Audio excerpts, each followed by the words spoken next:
Hello everyone. जैसा कि पहला बहुत सारे वीडियोस में मैं राइटर के बारे में डिस्कस कर रही हूँ। राइटर का एक राइटर को मैं अभी आपको बताऊंगी जो जो इम्पोर्टेंट है, जो कि बार बार रेगुलरली आपको इस नेट एग्ज़ाम में आपको बार बार इससे रिलेटेड क्वेश्चंस देखने को मिलेंगे। सो मैं उसके बारे में आपको डिटेल सारे राइटर के बारे में एक एक करके बताऊंगी और कौन कौन से क्वेश्चंस आते हैं वो भी बताऊंगी। सो जो पिछला वीडियोज़ है आप मेरा देख सकते हैं, कुछ राइटर के बारे में मैंने बता दिया। आज मैं झुम्पा लाहिरी के बारे में बताऊँगी। इनका जन्म कहाँ हुआ था? यूके में हुआ था और इनका जन्म हुआ था 1967 में। ये ब्रिटिश अमेरिकन ऑथर है, आप याद रखिएगा, ब्रिटिश अमेरिकन ऑथर है। और ये अब जाने जाते हैं अपनी शॉर्ट स्टोरीज़, नोवेल्स और एसेज जो कि वो इंग्लिश में लिखते थे।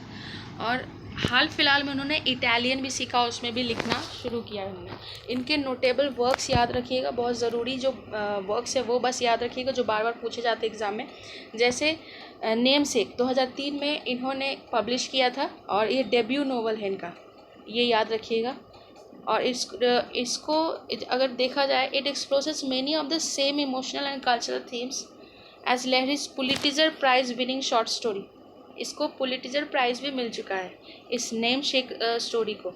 सो ये याद रखिएगा। Novel moves between even in Kolkata, Boston, New York city and examines the nonsense involved with being caught between two conflicting cultures with distinct religious, social and ideological differences।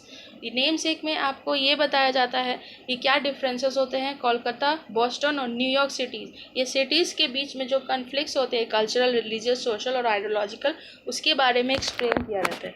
सो ये आप बात को समझ गए। अब मैं बता रही हूँ लो लैंड। द लो लैंड 2013 में पब्लिश किया गया था। ये सेकेंड नोवेल है, ये याद रखिएगा, सेकेंड नोवेल है इनका झुम्पा लाहिरी का, और ये पब्लिश किया गया था 2013। ये दो नोवेल दो इनका वर्क्स मैंने आपको डिटेल में बता दिया जो कि बार बार पूछा जाता है यूजीसी नेट में।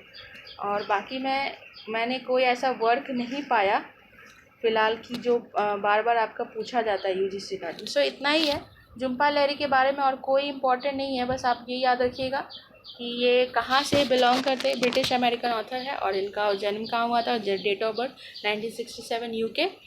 और इनका दो वर्क मैंने, द नेम शेक 2003 में, द लो लैंड 2013 में। तो ये बस इतना आपको याद रखना है। Thank you so much for watching my video. If you like my video please do like and subscribe, और अगर आपको अच्छा लगता है तो अपने दोस्तों में भी शेयर करें। Thank you very much for watching my video.